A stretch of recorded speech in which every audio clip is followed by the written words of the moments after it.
Deleted session, August 14, 1978.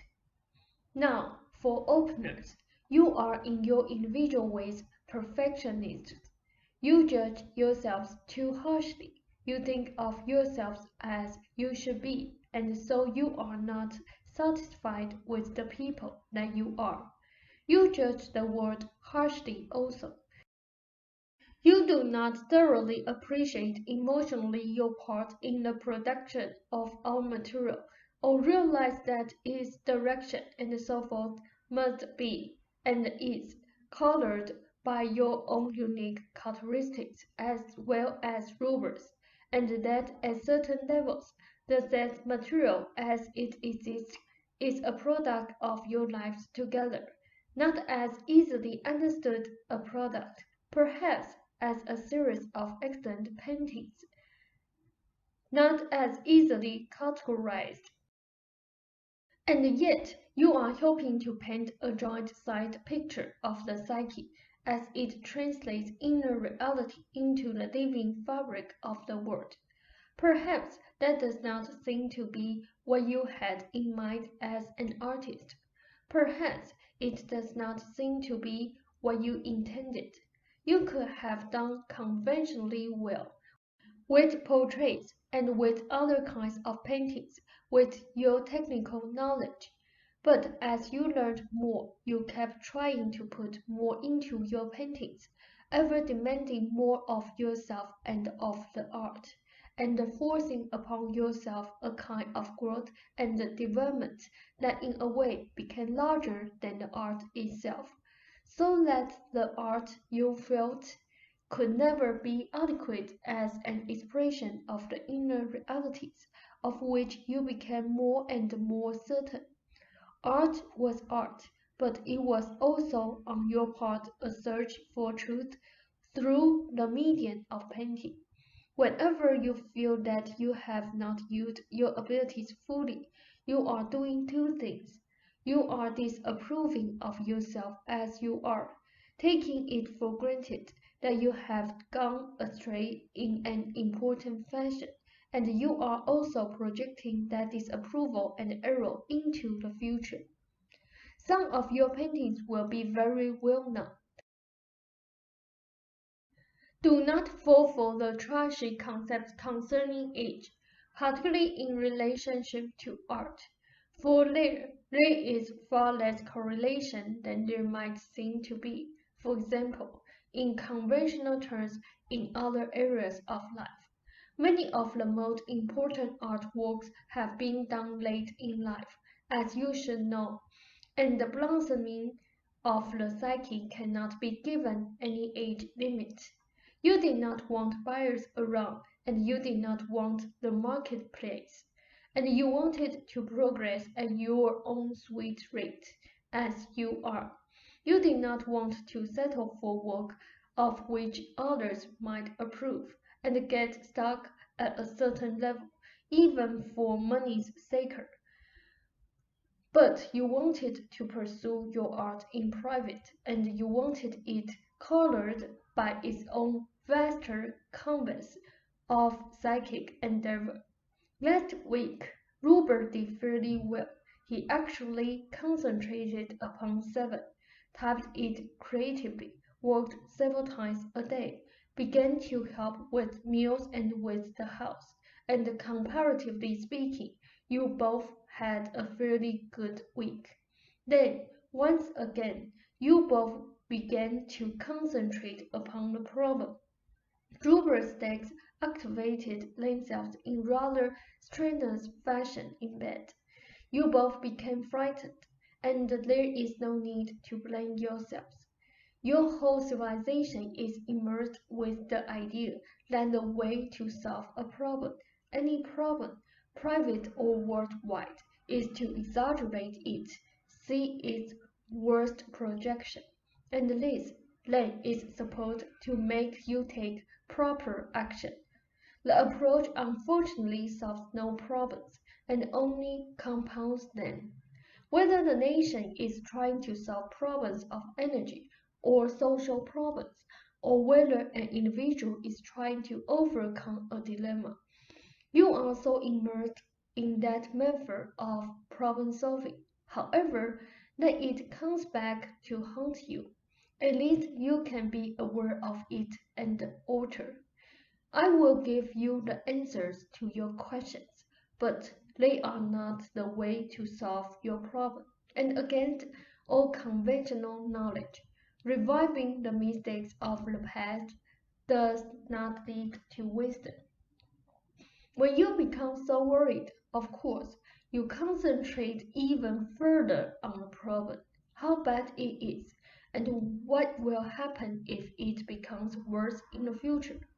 The problem is, therefore, compounded to whatever degree, and when I give you both such reasons, then sometimes you use them, the two of you, to add to your private and joint self-disapproval. The reasons for the table, of course, have to do with your ideas of the world and with your perfectionism. Now, understand that I am using the term perfectionism in a comparative fashion, but you disapprove of defects of any kind. The both of you. Do you want this material? Rob noted. I nodded yes. Say said, I gave you portions of it in the past. A Ruber's-led visit to your dentist. Both of you decided that his position was embarrassing, that it put you both in a bad light, that his conditions spoke of invisible defects. Ruber was frightened of going, had a very difficult time with the stairs, but made them. You said something like, "It looks like you have had it." Huh? He could have said, "Had it shit," but he did not. You were embarrassed in the street. He was in people's way. You were impatient. He was hurt and angry, but instead of thinking, "I will walk all right," and be impatient with you sometime, he decided he would not be humiliated again, for he could no longer pass as normal. You are compassionate toward others, and judge yourself harshly. Robert felt he could not go out again until he could do so without embarrassing himself or you, and until he walked normally. If he walked all right enough in the house, however, then the time would come for another dentist visit or whatever, and he would have to go, so he would not walk that well in the house either, hence the table. The fact is, neither of you wanted to appear on the street. You did not particularly want to be seen with Ruber in his condition.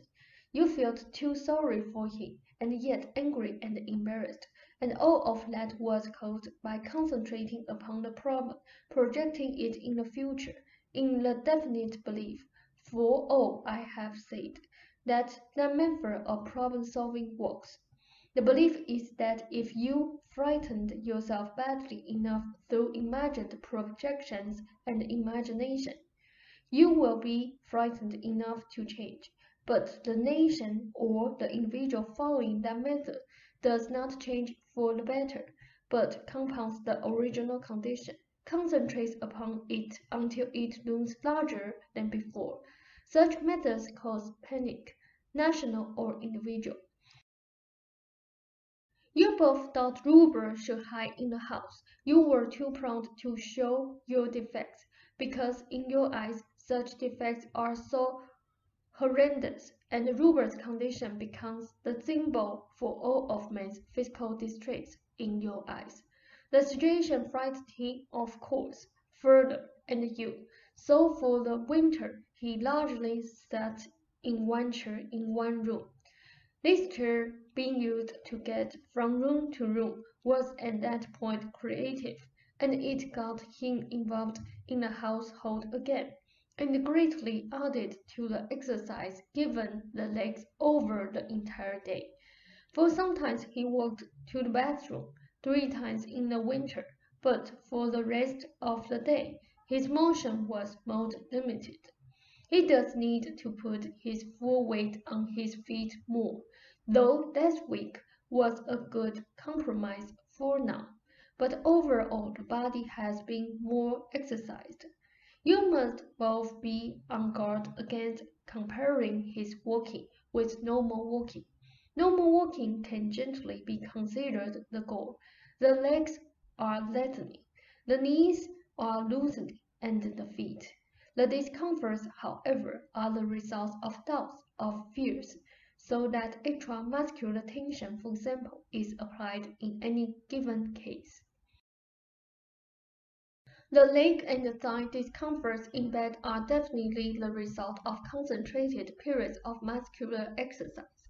The body wants to get up and move, either that or a brief massage, but merely the realization of the body's positive activity will help bring the discomfort to a halt. Have Ruber used that week as a basic model of operation, while adding to it, you can help when you are feeling confident enough by reminding Ruber when you see that he is bothered, that his body is healing itself. All of this in which left alone, it seems natural that the body will always take the worst rather than the better course, and that any problems are to be solved by stretching them.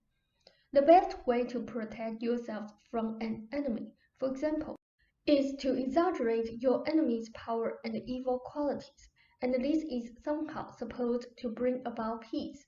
The way to solve a health problem, whether private or national, is to emphasize its existence, exaggerate its characteristics, and project into the future, and this is supposed to bring health.